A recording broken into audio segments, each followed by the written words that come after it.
Hi, I'm McStackly Nerf, and this is a truly weird, but pretty cool loadout. So let's start out with this. This is obviously the Nerf rival Charger that I've done a pretty cool, if I do say so myself, paint job on. Got my auxiliary logo here because Bangarang, crew auxiliary, woohoo, let's go, you know? Right? And then I've got my nuclear stencil here, which I've been using the stencil a lot. I even stenciled it on my bass, my electric bass, because I needed more things on it. And the paint job is meant to be kind of a post-apocalyptic, but kind of not, you know? It's meant to be messy, like not super clean, but not exactly like it came out of an apocalypse, like, you know, Chernobyl. And it's still running on stock C batteries, but there's one good reason for that. And that one good reason is the fact that I don't have a LiPo connector. So if I had a LiPo connector, it would be running on a 3S. And the main benefit of it running on the 3S, aside from costing less money in the long run, is that when you fire this, you can only fire in bursts of 4, which is very hard with the upgraded spring, which we'll get into in the internals, because otherwise the flywheels can't handle the load. And well, let me show you what happens if I try and fire, say for example, 6.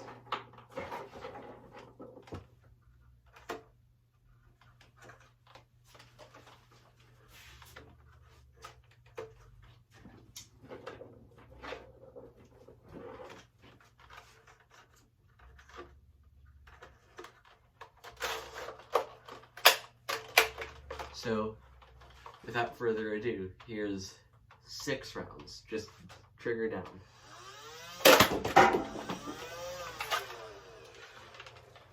And as you can see, that last round kind of just rolled out, and you couldn't see, but I could over there.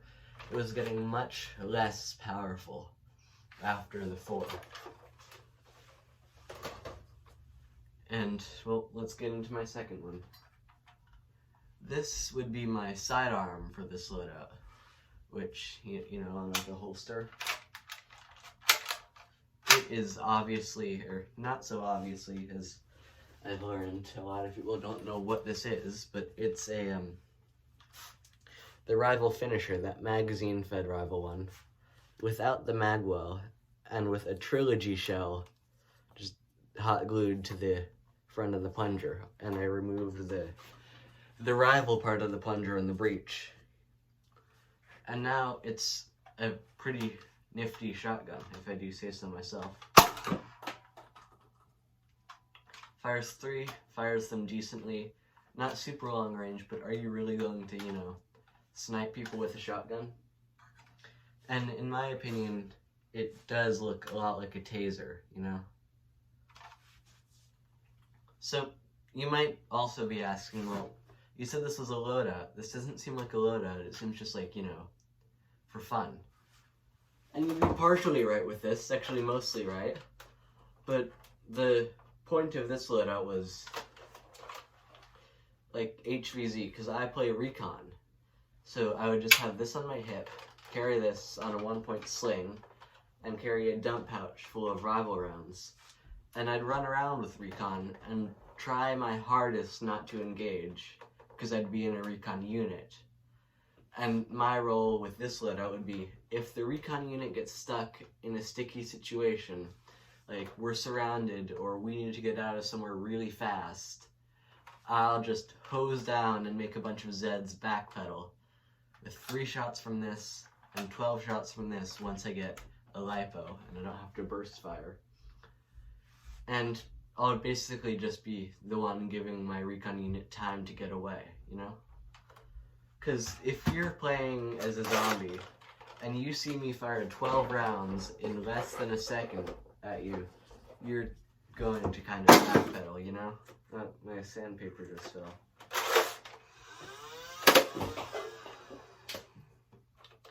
So that kind of covers the weapons.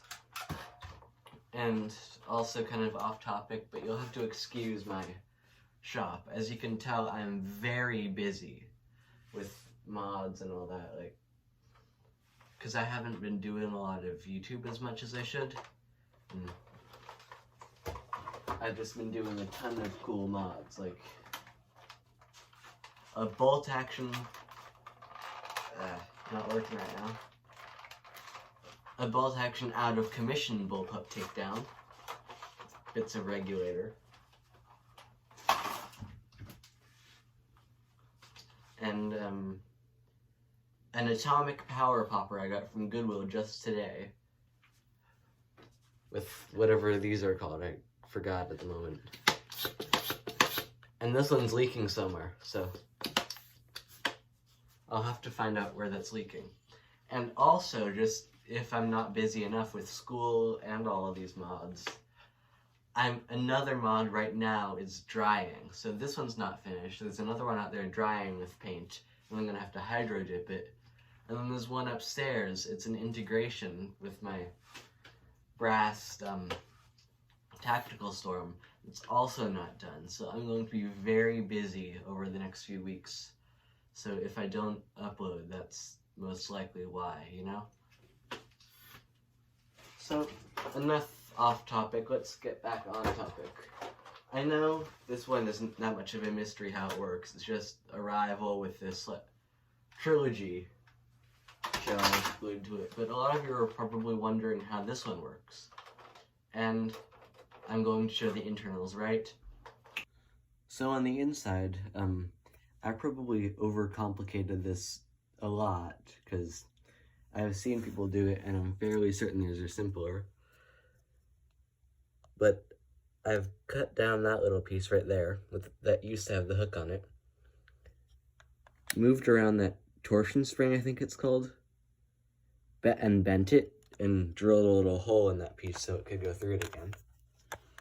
And then I bent up a paper clip right there, and made it attach to this, and that.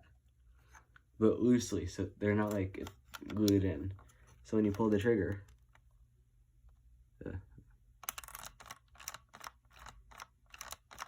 it does that. And just for giggle factor, you know, I've added both of the shell springs from the Busby double something or other, double shot, whatever. The double barrel shell shotgun, just to improve the fire rate to insane levels. So that's going to be it for today. And first off, well, sorry if I've been kind of rambling, disorganized, and off topic in this video. I'm filming kind of last minute, like you said. Like I said, I've been fairly busy with work. You don't want to see what's behind this curtain. It's a mess. So I didn't really have time to write a script or anything, so I'm just kind of improvising. Well, make sure to like, subscribe, and as always, maybe, just maybe comment if you want.